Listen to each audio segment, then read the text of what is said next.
धन्यवाद दोस्तों, आपके सहयोग के लिए। चैनल द लाइफस्टाइल ब्लिस का आनंद लें और हमेशा हमारे साथ रहें।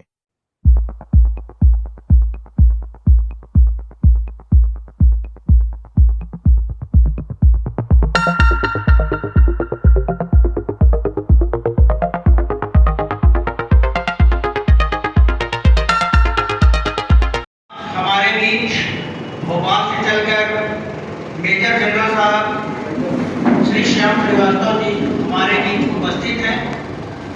आप मध्य प्रदेश कांग्रेस कमेटी से प्रदेश अध्यक्ष सैनिक प्रकोष्ठ यानी सैनिकों के लिए जो भी प्रभाग आपके द्वारा देखे जा रहे हैं, इसमें हम सब पूर्व सैनिकों के जितने भी कल्याणकारी योजनाएं हैं वो हम सब से एकत्र कर अभी आप निकले हुए हैं जिले वाइज।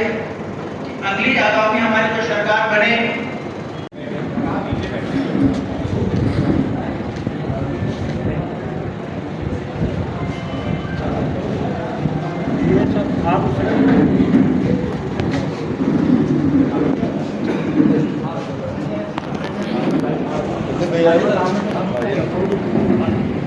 लेकिन यहाँ पर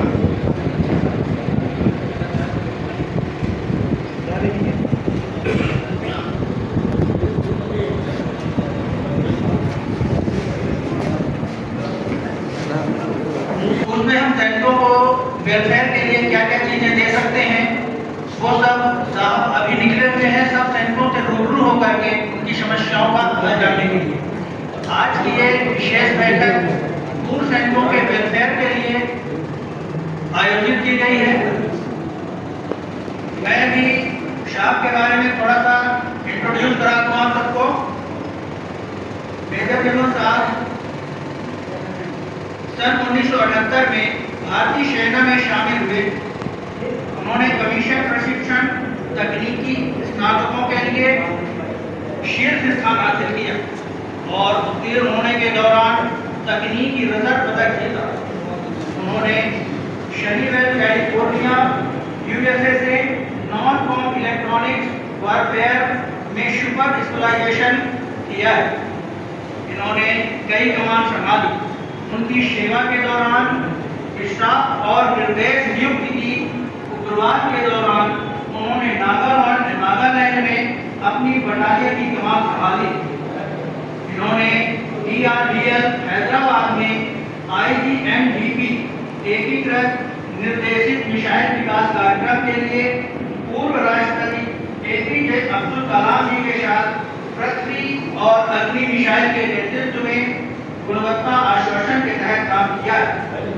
इन्होंने MGIF लद्दाख और सियाचिन सहित पूरा जम्मू कश्मीर और हिमाचल और पंजाब का हिस्सा के रूप में सेना के उत्तरी कमान को पूर्ण तकनीकी सहायता प्रदान की। इन्होंने 2 साल के लिए रोल्टा इंडिया लिमिटेड मुंबई के निदेशक के रूप में भी काम किया है।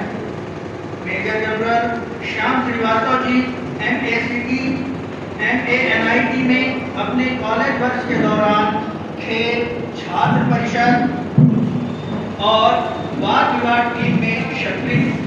वे 1974 और 75 तक कॉलेज के महासचिव रहे। इन्होंने कॉलेज हॉकी टीम की कप्तानी की और कॉलेज हिंदी डिबेटिंग टीम के नियमित सदस्य। वह एक उत्सुक खिलाड़ी है और एक अच्छे गोल्फर। वह नित्य सेवा सोसाइटी भोपाल के 200 से अधिक बच्चों के अनाथालय के सचिव। वह भारतीय सोशल वेलफेयर फाउंडेशन के अखिल भारतीय अध्यक्ष और संस्थापक, जो सेवानिवृत्त वर्दीधारी व्यक्तियों के लिए एक संगठन। MANIT Maulana Azad national institute of technology Bhopal के बोर्ड ऑफ गवर्नर के सदस्य और निशान द जनरल एकेडमी के निदेशक भी। निशान ने कई युवा छात्रों को अधिकारियों के रूप में सशस्त्र बलों में शामिल करने में महत्वपूर्ण भूमिका निभाई है। भोपाल में उन्होंने और उनकी टीम ने कोविड-19 काल में लगभग 1000 जरूरतमंद परिवारों को राशन वितरण किया। ऑल इंडिया कांग्रेस कमेटी के महामंत्री श्री वेणुगोपाल जी ने इन्हें मध्य प्रदेश कांग्रेस कमेटी के पूर्व सैनिक विभाग का अध्यक्ष घोषित किया हुआ है। मेजर जनरल श्याम श्रीवास्तव जी सेवानिवृत्त होकर ये कार्यभार संभाल रहे हैं और उसी की कड़ी में आज हम सबके बीच में उपस्थित हैं। कार्यक्रम की शुरुआत जैसा कि साहब का परिचय हम सबने जाना, अब मैं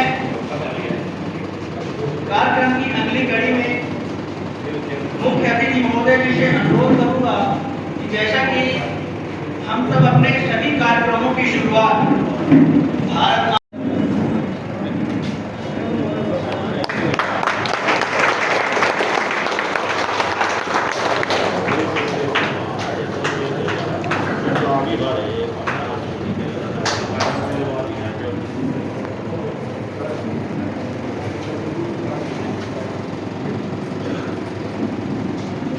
देखिए इधर देखिए। ठीक।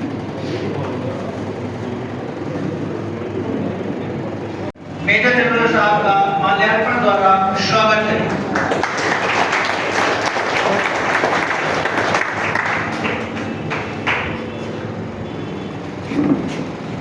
अगली कड़ी में मैं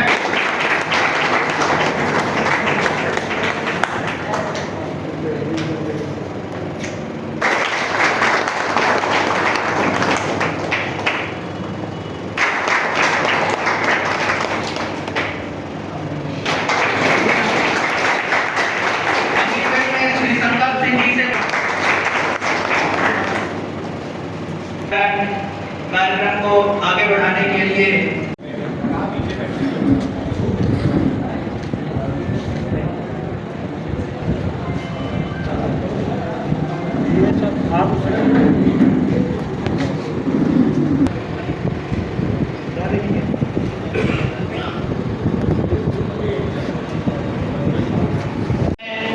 तिवारी जी से अनुरोध करूंगा कि वे आए और ज्ञापन को पढ़कर सुनाने की कृपा करें। तिवारी जी।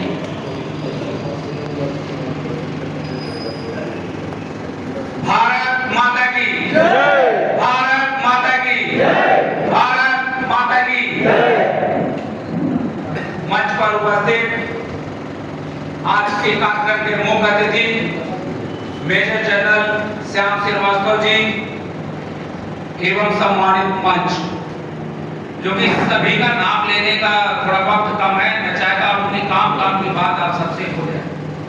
आज ये पूर्व सैनिक संगठन का सतना में कांग्रेस का पहला प्रोग्राम है और मैं बहुत बहुत शुक्रिया अदा करता हूं कि साहब ने यह कीमती समय हम लोगों को दिया और जस्ट अभी परसों बात हुई और आज साहब ने हम लोगों के लिए समय निकाला है। मैं चाहता हूं कि ये ज्ञापन के माध्यम से जो विसंगतियां हैं, जो समस्याएं हैं, उससे मैं अवगत करा देता हूं और समय आने पर कांग्रेस की सरकार बनने वाली है। आप सब जानते हैं क्योंकि अगले 4 महीने में चुनाव है, आप हम सब मिलकर मेहनत कर रहे हैं। तो अगर कांग्रेस की सरकार हम सब बनाने में सफल हो जाते हैं तो हम लोगों के सैनिकों की भी कुछ मांगे हैं, उन पर भी विशेष ध्यान दिया जाए। तो मैं एक करके पढ़ के सुना देता हूँ। सभी अतिथि भी यहाँ पर जो लोग उपस्थित हैं, अजय भैया हैं, सब लोग हैं, तो सब लोग थोड़ा सा सहयोग करेंगे तो सैनिकों के हितों की बात होने लगेगी। आज से पहले किसी प्रकार के कोई मंच पर इस तरह की बातें नहीं होती थी। आज हम लोगों के पास एक मौका है, हम लोगों के पास समय है, तो इसलिए हम लोग सभी बातों करेंगे। तो हम लोगों का जो पहला पॉइंट है वह है कि अगर कांग्रेस की सरकार बनती है तो शहर के अंदर युद्ध स्मारक का निर्माण कराया जाए। बड़े शर्म की बात है कि 1947 से लेकर या उससे पहले या 1947 से जब से देश आजाद हुआ आज तक हमारे वीर जवान जो आज शहीद हुए हैं, आज तक उनका कोई रिकॉर्ड किसी के पास नहीं है। 1 साल 2 साल 6 महीने आप उन्हें याद करते हैं, उसके बाद उन्हें सब के सब भूल जाते हैं। तो मेरा साहब के माध्यम से सरकार से अनुरोध है कि एक भव्य युद्ध स्मारक सतना में निर्माण हो सके और उस पे सभी लोगों के नाम अंकित हो पाए, ताकि आने वाली जो हमारी पीढ़ी है उन्हें याद कर पाए। उनके परिवार के सदस्यगण कुछ कार्यक्रम करना चाहते हैं, उनकी याद में अगर एक फूल भी चढ़ाना चाहता है कोई शहर का आदमी, तो वहां जा तो सके। आज तक इस तरह की कोई व्यवस्था नहीं।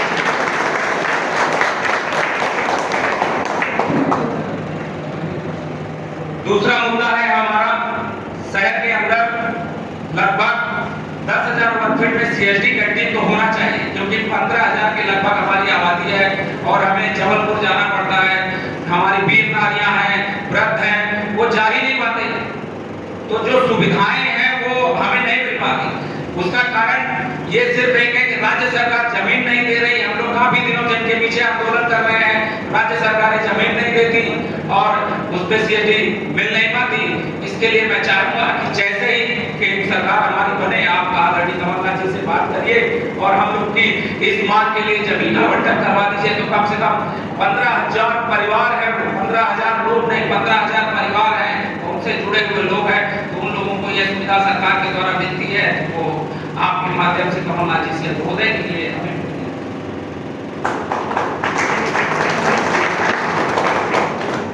तीसरा एक बहुत महत्वपूर्ण पॉइंट, सरकार ने एक स्कीम बनाई और सरकार ने कहा हमें लोगों को एक कहा कि आप यहाँ जमीनें खरीद लीजिए, घर बनाइए, आपको टैक्स नहीं लगेगा, भूतपूर्व से। ये बहुत पहले से चला आ रहा है, ये आज कोई नया नहीं है कि नगर निगम क्षेत्र में कोई घर बना लिया तो उसका टैक्स नहीं लगता। लेकिन अब यहाँ पे समस्या ये आती है कि जैसे ही अभी रजिस्ट्री में छूट मिलती थी महिलाओं के नाम पर, तो सभी लोग जैसे बॉर्डर पे है, कोई कहीं है तो महिलाओं के नाम पर रजिस्ट्री करा दी गई। अब महिलाओं के नाम पे जमीनें तो हैं, लेकिन जब छूट के प्रावधान के लिए हम सब बात करने जाते हैं तो वहां क्लियर लिखा हुआ है कि सिर्फ भूतपूर्व सैनिक को मिलेगा, तो पत्नी अगर उसमें नाम है मिलेगा नहीं। तो हम आपके माध्यम से चाहते हैं कि इस पे चर्चा हो और इसे ऐसा कर दिया जाए, पति या पत्नी किसी के नाम पर भी हो, आप उसको टैक्स में छूट का प्रावधान दीजिए।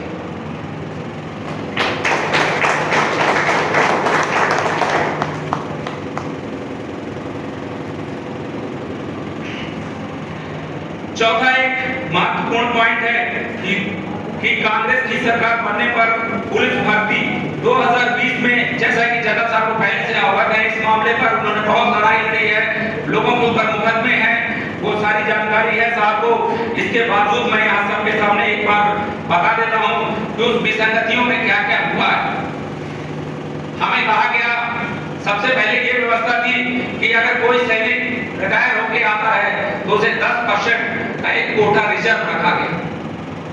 भाजपा की सरकार ने आने के बाद 2020 में हम लोगों के साथ छलावा किया। वो छलावा क्या है कि सरकार बनी है और उस 10% आरक्षण को सीधे हॉरिजॉन्टल और में कन्वर्ट कर दिया। उसमें क्या नुकसान हुआ है कि जी आप तो आप जनरल के साथ टेस्ट निकालो और आप 85% मार्क्स लाओ और उसके बाद आपको आरक्षण दिया जाए। ये कैसे संभव है कि 17 साल 18 साल अगर कोई पढ़ाई से दूर है और वो उस मार्क्स को अचीव कर सकता है, 85 नंबर 90 नंबर। पहले व्यवस्था थी कि 10% आरक्षण हमको दिया जाए, तो वो 10% आरक्षण की व्यवस्था हमें कर दी जाए। मैं जनरल साहब से अनुरोध करूंगा कि इस पे कमलनाथ जी से बात करके और इसका हल निकाल दिया जाए। जो हमारी पुरानी व्यवस्था है उसे आप लागू कर दीजिए, कोई दिक्कत नहीं है, लेकिन इस वाली व्यवस्था को आप खत्म कर दीजिए, ये मेरा अनुरोध है।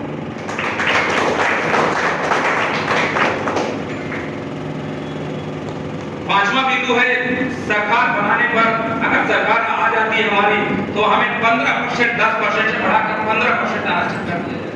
जैसे कि यह ऑलरेडी वहां हिमाचल में, पंजाब में, चंडीगढ़ में, उत्तराखंड में, कर्नाटक में, उत्तर प्रदेश में, राजस्थान में ये हमें ऑलरेडी मिल रहा है। सिर्फ मध्य प्रदेश की भाजपा सरकार ने हमारे इस काम को नहीं किया है और ये हमारे सैनिकों के साथ एक बहुत बड़ा छलावा है।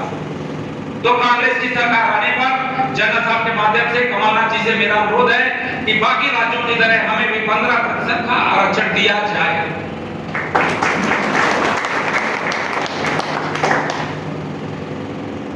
माननीय जनरल साहब से मेरा एक और अनुरोध है कि 1 रैंक 1 पेंशन, दुनिया भर की विसंगतियां हैं उसके अंदर, साहब को जानकारी है, सारी जानकारी है किसी का कुछ कम कर दिया, किसी का कुछ बढ़ा दिया, पूरे कागज भरे पड़े। हमारे जवान 16 फरवरी से आंदोलन पर हैं। बड़े सर्व की बात है, बहुत सर्व की बात है कि आज तक कोई केंद्र सरकार का प्रतिनिधिमंडल जंतर मंतर पर जाकर उनसे बात नहीं कर सका, जबकि 50,000 आदमी वहां बैठा हुआ। तो मेरा जनरल साहब के माध्यम से यह अनुरोध है कि केंद्र में हमारी सरकार बने तो ये ओवरऑपिंग की समस्या को दूर कर दिया जाए।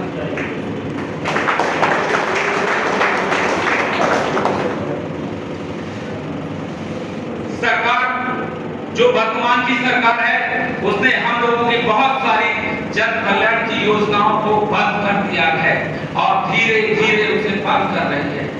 सरकार बनने पर जनरल साहब से मेरा अनुरोध है कि वापस हमें जो सुविधाएं मिल रही थी वो सुविधाओं को हम सब लोगों को वापस मिलने लगे, ऐसा प्रयास आदरणीय जनरल साहब सतना की धरती पर हम सबको आश्वस्त करके जाएंगे कि इसकी चर्चा भी करेंगे और बात भी करेंगे।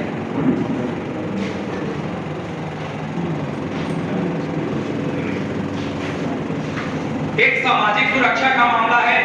आप देखते होंगे आए दिन कहीं न कहीं किसी न किसी सैनिक के ऊपर हमला हो जाता है। आप देखते हैं बहुत सारी जगहों पर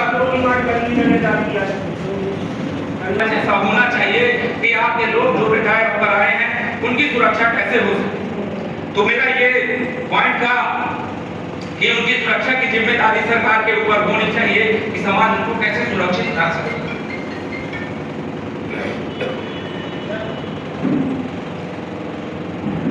नौवां पॉइंट है राज्य स्तर पर अन्य राज्यों की तरह भूतपूर्व सैनिकों की संपत्ति एवं टोल टैक्स की छूट होनी चाहिए।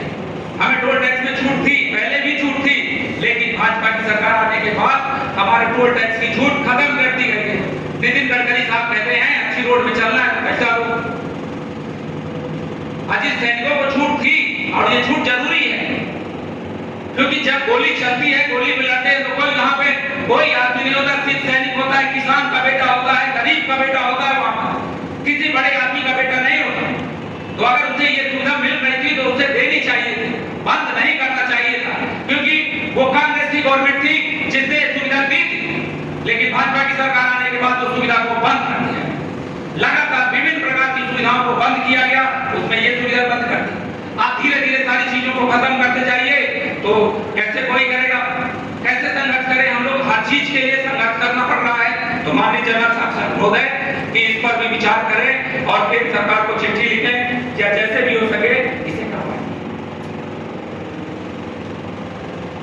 10वां पॉइंट है सैनिक सुरक्षा का अधिनियम लाया जाए। नई पहल, नया दिशा पर एक कदम है। कांग्रेस सरकार आए, आप इस पे विचार करें और इसकी व्यवस्था कराएं कि सैनिक सुरक्षा का अधिनियम लाया जाए और सैनिकों की सुरक्षा हो सके। वर्तमान की केंद्र सरकार ने एक और योजना लाई है, आप लोगों को सबको मालूम है, अग्निपथ पर अग्निवीर। अग्निपथ पर अग्निवीर इस योजना के तहत क्या है जी, आप 4 साल नौकरी करो और टूर ऑफ ड्यूटी, पहले नाम था साहब, आपको जानकारी में है, इसके बाद इसको अग्निवीरों का नाम दिया गया। ये 4 साल के बाद क्या होगा इसका अंदाजा भी नहीं है किसी कि 4 साल के बाद सरकार जब इन्हें निकाल देगी तो ये बच्चे कहां जाएंगे, किसके पास जाएंगे। मैं कहता हूं आपको इतना ही लगाव है, आप हर नेता मन से एक ही बात बोलता है। बड़े बड़े नेताओं को मैंने सुना है, देश के हर आदमी को सैनिक जैसा ट्रेनिंग लेना चाहिए, सैनिक होना चाहिए। सभी नेता मंच पर चिल्ला चिल्ला के बोलते हैं। मैं कह रहा हूं अग्निवीर अगर आपको करना है, आप वहां से आए हुए जवानों को आप रिक्रूटमेंट डायरेक्ट करिए ना, परसेंटेज क्यों लगाए उनके पीछे, ताकि वो बेरोजगार हो सके। आप परसेंटेज हटा दीजिए, सभी को रोजगार दीजिए ना, आया आप पीओटी बेस पे उसको काम पे लीजिए। राज्य सरकार का दायित्व है, आप भर्तियां निकालिए और उनको लीजिए। तो भर्तियां तो निकलेंगी नहीं, एक के बाद एक घोटाला हो जाएगा। हमारे बहुत सारे साथी अभी जस्ट अभी हुए थे, बोले बच्ची पटवारी हो गए, मिठाई खिलाते घूम रहे हैं, हमने भी खाई है। एक और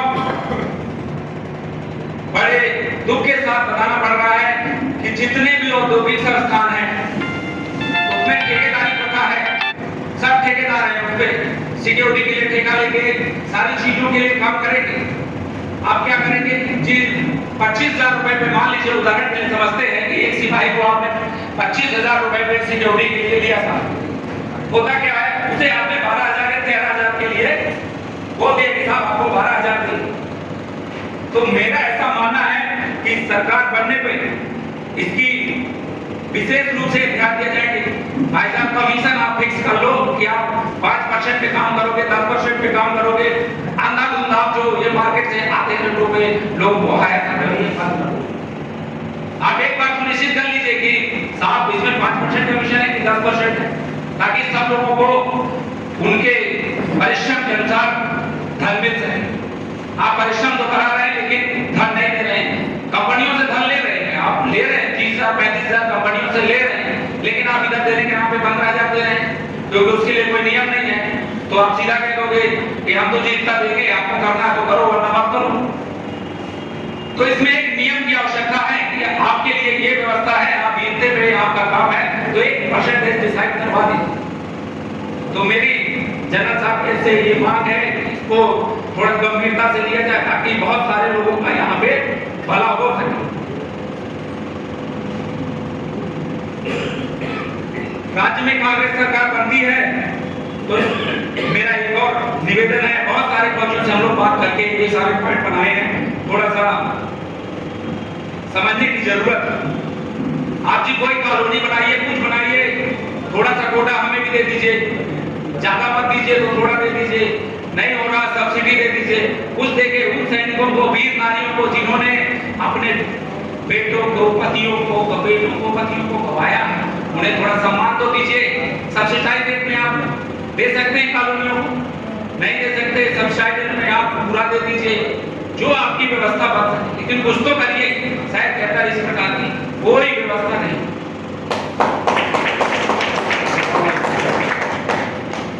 एक पॉइंट ये है 2015 के अंदर माननीय त्रिपाठी जी बैठे यहाँ पर, वो सब जानते हैं कि माननीय मुख्यमंत्री शिवराज सिंह चौहान जी ने बहुत जोर से हमारे नई बस्ती एरिया में जहां मैं रहता हूं वहां की जनता प्रभावित है उससे, वहां पर आकर 2015 के अंदर भारी ढोल नगाड़ों के बीच जो घोषणा की थी कि सबको पट्टा दिया जाएगा। 2023 आ गया, चुनाव सर पर है और आज तक उन किसी भी व्यक्तियों को कोई भी पट्टा नहीं है, भू अभिलेख में दर्ज नहीं है, सरकारी जमीन पर है। लाखों की बस्ती है, लाखों की, सबको मालूम है। 6 वार्ड है यहाँ पे, लोकल लोगों को सबको मालूम है 6 वार्ड है, उसके 5 और करीब 8 से 10 किलोमीटर पर बस्तियां। सरकार ने वादा किया लेकिन सरकार ने वादा नहीं किया।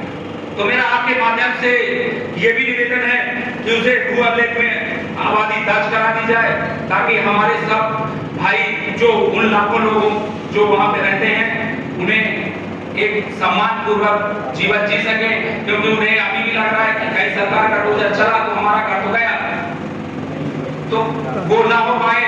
इसलिए आपसे अनुरोध है, इसी कड़ी में 14 मांगे थी हमारी, जिसमें मैं आपका ध्यान आकर्षित करना चाहता था। यहीं पर मैं अपनी वाणी को विराम देता हूँ। जय हिंद, जय भारत।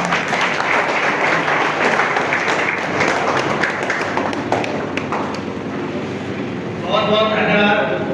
तिवारी जी ने अभी जो हमने ज्ञापन दिया काफी विस्तृत रूप से हम सबके साथ साझा किया, और ये मांगे सर हमारे जो भी पूर्व सैनिक यहाँ बैठे हैं सबको पता है कि इन मांगों को लेकर हम लोग पिछले 1-1.5-2 साल से लगातार प्रयासरत हैं। ये बात अलग है कि अभी हम लोग कामयाबी के नजदीक भी नहीं कह सकते, क्योंकि कहीं ऐसा शुरुआत नजर नहीं आ रही है कि हम लोग किसी भी ज्ञापन के नजदीक पहुंचे हों या कोई मांग हमारी ऐसी पूरी हुई हो। अब मैं यहाँ पर बैठे हुए अपने सभी पूर्व सैनिक साथियों रिटायर्ड सैनिक जो हमारे कांग्रेस के सैनिक प्रकोष्ठ के सदस्य हैं, उनका सबका मैं तहे दिल से स्वागत अभिनंदन करता हूँ। जैसा कि यहाँ पर आप लोग उपस्थित हुए हैं, तो जो रिटायर्ड सैनिक हैं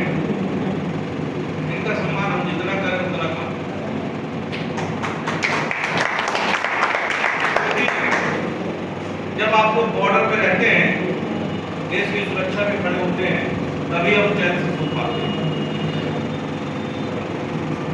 हम लोग यहाँ पर इतने सुकून से हैं, आज बैठे हुए हैं, कार्यक्रम कर रहे हैं, लेकिन लेह लद्दाख में ठंडी के समय में लोग अपनी ड्यूटी कर रहे हैं और ऐसे ऐसी जगह ड्यूटी कर रहे हैं जहाँ पर कि 0 डिग्री सेल्सियस तापमान होता है। और अब तो कुछ नए ड्रेस बन गए हैं। अभी 15 अगस्त के दिन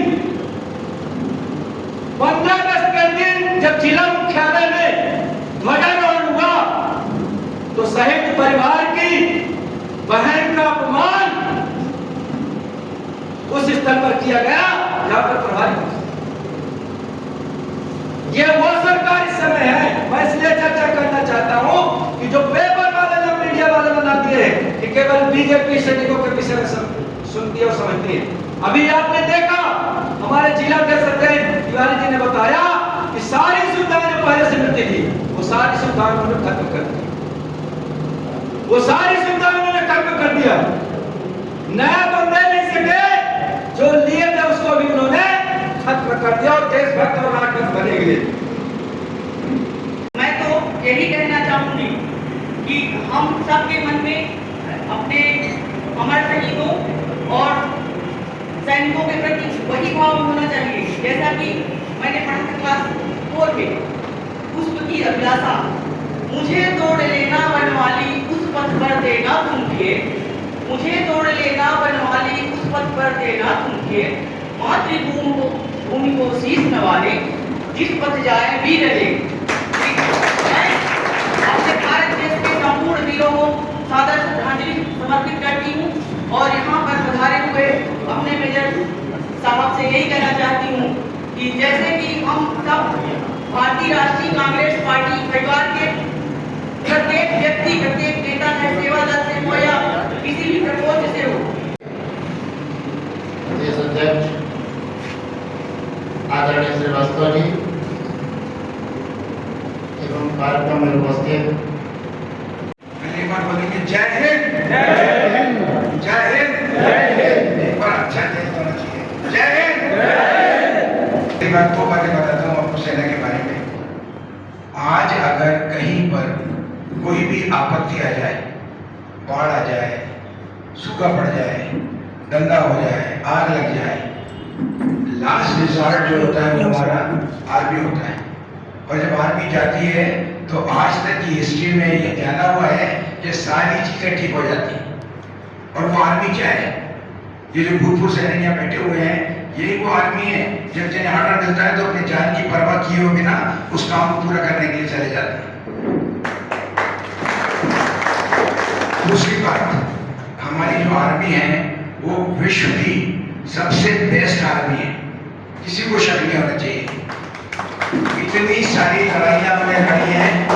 कारगिल का जो युद्ध था, जो हमारे 71 समझौते के हिसाब से पाकिस्तान ने धोखा देकर हमारी पहाड़ियों को हड़प लिया था, उन पहाड़ियों को वापस लेना कोई सामान्य काम नहीं था। वो पहाड़ियों के ऊपर दुश्मन बैठा हुआ है, आपको नीचे से जाना है, उसकी एक एक गोली आपको देख रही है, थोड़ी सी चट्टानों की आड़ लेते हुए आपको ऊपर जाना है और ऊपर जाकर आपने उससे लड़ना है और लड़कर उसे मारना है या उसको गिरफ्तार करना है। बहुत मुश्किल काम है। और जिस समय जहां पर जब आप जाते हैं कारगिल द्रास में, तो वहां पर जब लोग अपने कंपनी या प्लेटून या बटालियंस अटैक के लिए जा रही थी तो उन लोगों के सब पे फोटो लिए गए थे। वो सारे खुश लग रहे थे और उनमें से हर एक को ये मालूम था कि हम पता नहीं क्या वापस आएंगे कि नहीं आएंगे। लेकिन उसके बाद भी अपनी पूरी ताकत के साथ वो लोग लड़े और पाकिस्तानियों को एक एक चोटी से निकाल के बाहर कर दिया। जब वो लोग क्या फोटो देखते हैं, उसके बाद जब उन्होंने वो पार्टियां जीत ली तो उसके बाद भी लोगों ने फोटो खिंचवाए थे। और वहां पर एक वॉर मेमोरियल बना हुआ है, उसके साथ में एक म्यूजियम है। अगर आप म्यूजियम में जाके दोनों फोटो को कंपेयर करेंगे तो जो नीचे फोटो लगे हुए थे और जो ऊपर थे, नीचे वालों में से बहुत सारे फोटो में आने वाले लोग नहीं थे। जो लोग वहां से गायब थे वो या तो शहीद हो गए या फिर उनको इवैक्यूएट किया गया। इतना 17 ज्यादा घायल हो गए थे, उसके बाद भी उन्होंने अपनी चिंता नहीं की। ये भारतीय आर्मी, ये भारतीय आर्म फोर्सेज, पूरा विश्व अपने सैनिकों की इज्जत करता है। अमेरिका के तरफ चले जाएं तो उनकी गाड़ी के ऊपर वेटरन लिखा होता है, उनको पूरी इज्जत दी जाती है। अगर कोई वेटरन किसी जॉब के लिए अप्लाई करता है, उनके तो प्राइवेट में जॉब ज्यादा है, सरकारी जॉब बहुत कम है। अगर किसी वेटरन ने अप्लाई किया हुआ है तो वो किसी और का इंटरव्यू नहीं लेते, वो कहते हैं हमारे लिए फख्र की बात है कि एक वेटरन जो है वो हमारे अंदर सर्व करने के लिए आ रहा है। और ये हमारी भारतीय जनता पार्टी, शिवराज जी और बाकी लोग हैं जो उनको मिलने वाली सुविधाओं को कम कर रहे हैं। आरक्षण कितना बड़ा बात होता है। एक सैनिक, हमारी जो सेना है, हम चाहते हैं कि वो यंग रहे, कल को लड़ाई हो तो हम लोग दुश्मन को हरा सके। इसलिए हमारा जो सैनिक है वो 35 साल 37 साल में रिटायर हो जाता है। 95%, 5-7% जीएसओ सुविधा मेरे बंदे ऊपर जाते हैं, बाकी 35 सालों 37 सालों 40 साल की उम्र में रिटायर हो जाता है। पूरे विश्व में ऐसे लोगों को आरक्षण दिया जाता है, हमारे यहाँ भी दिया जाता था, क्योंकि उस समय उनके बच्चे छोटे होते हैं, स्कूल कॉलेज में पढ़ रहे होते हैं, उनके माँ बाप बूढ़े होते हैं, उनको बहुत सारी समस्याएं होती हैं। इतने दिनों के आने के बाद में उनको सेटल होना पड़ता है, और उसके बाद भी हमने उनका आरक्षण छीन लिया। ये काम कौन कर सकता है? ये सारी बातें हैं जो आपने मुझे अभी आज जो बताई हुई हैं चीजें। जब मैं अभी कांग्रेस पार्टी के साथ में हूँ, मैंने आने के बाद में भोपाल में रहने वाला हूँ, वहाँ से इंजीनियरिंग किया था, उसके बाद मैं आर्मी में गया था। वहाँ पर मेरे को यूएस से भेजा गया था एक स्पेशल कोर्स के लिए। उसके बाद आके मैंने मिसाइल में कलाम साहब के साथ काम किया, बाकी सारी बड़ी बड़ी जगहों पर लड़ाई लड़ रहा। उस सब के बाद में जब मतलब हम आकर के देखते तो मैंने वर्दी बनाया। 4 साल 5 साल से हम इनका वेलफेयर देख रहे हैं अपने सैनिकों का।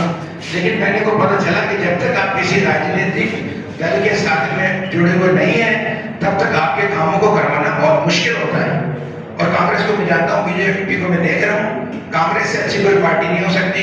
अभी इससे पहले हम लोगों ने कार्यक्रम किया था जिसमें कमलनाथ जी थे, जिसमें दिग्विजय सिंह जी थे, और हमने ये सारी मांगे जो आपने मुझे बताई है ये हमने सब वहां पर रखी थी। और कमलनाथ जी ने ये मांगे मानने का आश्वासन नहीं दिया। उन्होंने ये भी कहा कि मैं सैनिक की बहुत इज्जत करता हूँ, और जब मेरी सरकार आएगी तो जितने भी सैनिक हैं उनका जो आइडेंटिटी कार्ड है रिटायर वाला, वो जो है वो मंत्रालय का गेट पास होगा। मैं नहीं चाहूंगा कि कोई सैनिक को वहां जाकर के अपना पास बनवा लेने की इंतजार करना पड़े। ये कमलनाथ जी तो आप क्यों चिंता करते हैं? 10% आरक्षण की बात मैं दूंगा। लेकिन क्या है कि जो आपकी मांगे हैं उनको 3 भागों में बांटा जा सकता है। एक मांगे डायरेक्टली स्टेट गवर्नमेंट के लिए है, ओआरओपी जैसी मांगे जो है वो सेंट्रल गवर्नमेंट के लिए है, और तीसरी कुछ नई मांगे तो जो स्टेट गवर्नमेंट की है उसका आप ये मान के चलिए कि वो मांगे सरकार बनने के अंदर 2-4-6 महीने के अंदर सब कुछ पूरी हो जाएगी। इसमें किसी को कोई शक नहीं होना चाहिए। जो सेंट्रल गवर्नमेंट की है, राहुल गांधी के साथ में, राहुल गांधी जी के साथ में मुझे चलने का मौका मिला था। 20 मिनट मैंने उनसे बात की थी और इन सब मुद्दों पर बात की थी।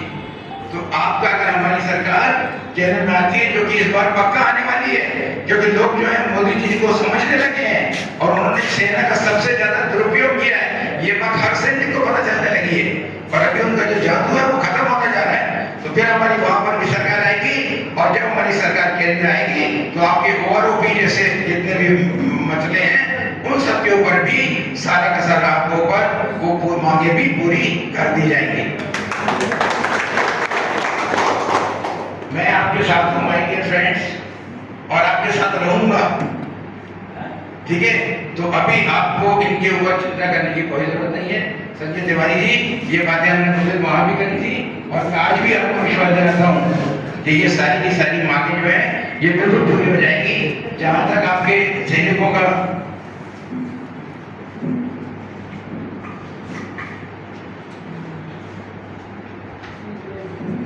शहीद स्मारक जो है वो अभी हमें बता के आए, सतना में बनेगा और हर जिले में बनेगा। पहले मैं आपको बताऊंगा, बाकी जगहों पर भी जाएगा। कैंटीन, और वो कैंटीन तो आपने लिखा है, लेकिन ECHS आपने नहीं लिखा है। हर जगह पर, क्योंकि अभी आपको शायद मालूम हो कि हमारी जो केंद्र सरकार है उसने हमें मिलने वाले CSD कैंटीन के अंदर बहुत ज्यादा कमी कर दी है। 4 दिन के बाद सामान खत्म हो जाता है जो आपको नहीं मिलता। इन सब चीजों का ध्यान दिया जाएगा, इन सब चीजों को पर पॉजिटिव रिस्पॉन्स दिया जाएगा और जो फैसिलिटीज आपको मिलना चाहिए। देखिए, एक सैनिक जो है वो लड़ता है और मौका पड़ने में लड़ते लड़ते शहीद हो जाता है। ये फैसिलिटी मांगना सैनिक का काम नहीं है, ये गवर्नमेंट का काम है और जनता का काम है कि उसको जाकर के दे। तो ये मैं आपको अभी विश्वास दिलाता हूँ। अगर मान लो नहीं मिल पाई है, सरकारें ऐसी आ गई हैं जो निठल्ली हैं, जिनको सैनिकों से कुछ नहीं करना, तो फिर सैनिक आगे आके खुद देंगे। और अपने कांग्रेसी गवर्नमेंट आने के बाद मैं आपको विश्वास दिलाता हूँ कि ये जो दिख रही है आपको, इनमें से कुछ भी नहीं बचेगा। तो ये सारी आपकी पति पत्नी, इसमें क्या फर्क पड़ता है? वो दोनों की दोनों प्रॉपर्टी उन दोनों के नाम पर है, चाहे वो फैमिली के नाम पर हो, चाहे उसकी पत्नी के नाम पर हो। अगर एक को कंसेशन है तो दूसरे को नहीं देने के, दूसरा वो सैनिक वहां से सियाचिन से आएगा अपना साइन करने के लिए। ये तो कुछ सोचने की बात है। और कांग्रेस पार्टी के सिर्फ कमलनाथ जी और दिग्विजय ही नहीं, जितने भी हमारे बड़े लीडर्स हैं, जितने भी लीडर्स हैं, वो सब सैनिकों के प्रति बहुत ज्यादा भावनाओं से जुड़े हुए हैं। और मुझे उम्मीद है कि इन्हीं में से जो लोग हैं वो मिनिस्टर्स बनेंगे, इन्हीं में से जो लोग हैं वो प्रभारी बनेंगे, दूसरे लोग बनेंगे और वो सब हमारा काम करेंगे, इतना विश्वास रखिए। तो ये तो हो गई एक तरफ की बात। अब आइए दूसरी तरफ, सैनिक जितने भी हैं मध्य प्रदेश के अंदर, अभी बहुत सारे सैनिक जो है वो हमारे साथ जुड़े हुए हैं, बहुत सारे नहीं जुड़े हुए हैं, बहुत सारे आराम से। अब सैनिकों को भी कुछ करके दिखाना है। अब आज से लेके इलेक्शन तक की जिम्मेदारी आपकी है। एक दिन के लिए भी, 1 घंटे के लिए भी घर में नहीं बैठना है, आपने आगे बढ़ना और कांग्रेस को जिताना, जिससे ये सारी फैसिलिटीज आपको मिल सके। और एक बात मैं फिर बताता हूँ कि जो सैनिक है वो बहुत बहुत स्पेशल बंदा होता है। बहुत गवर्नमेंट लाखों रुपए खर्च करती है उसको ट्रेन करने के लिए, मालूम है आपको?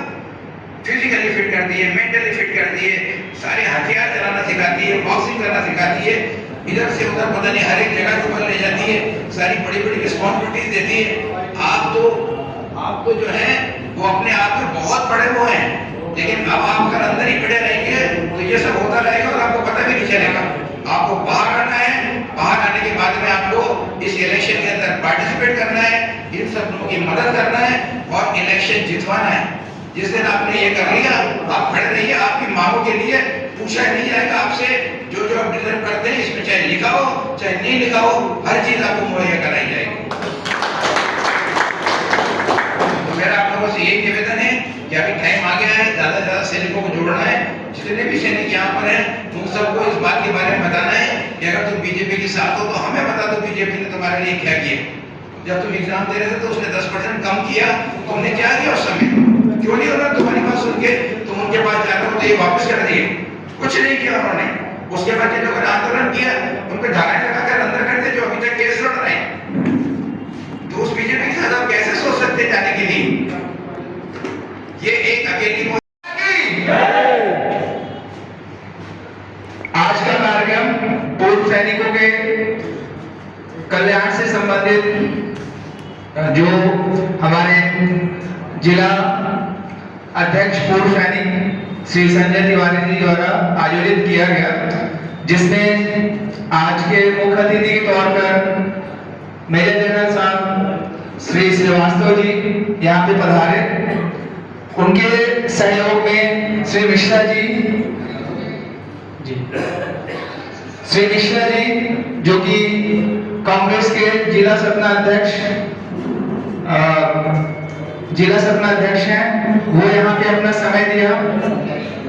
जैसा कि मेजर जनरल साहब ने आपको एक आश्वासन दिया, आश्वासन इस तरह का है जिसमें जो हमारी समस्याएं हमारे अध्यक्ष साहब श्री संजय तिवारी जी के द्वारा रखी गई थी, हम सभी की आपसी सहयोग से जो बातें यहाँ पे आई उन पर उन्होंने अपने विचार व्यक्त किए और वो ये आश्वासन दे रहे हैं कि इनमें जो भी हमारी मांगे हैं कोशिश करेंगे कि सारी मांगे पूरी हो जाए। जो कुछ कसर रह जाती है सरकार बनने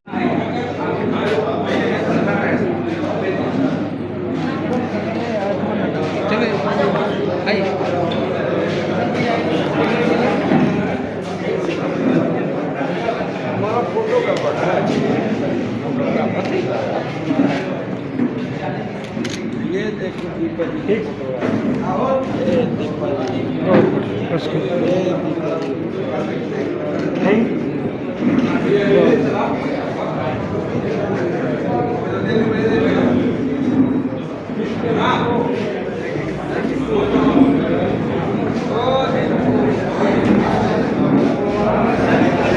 धन्यवाद दोस्तों आपके सहयोग के लिए। चैनल द लाइफस्टाइल ब्लिस का आनंद लें और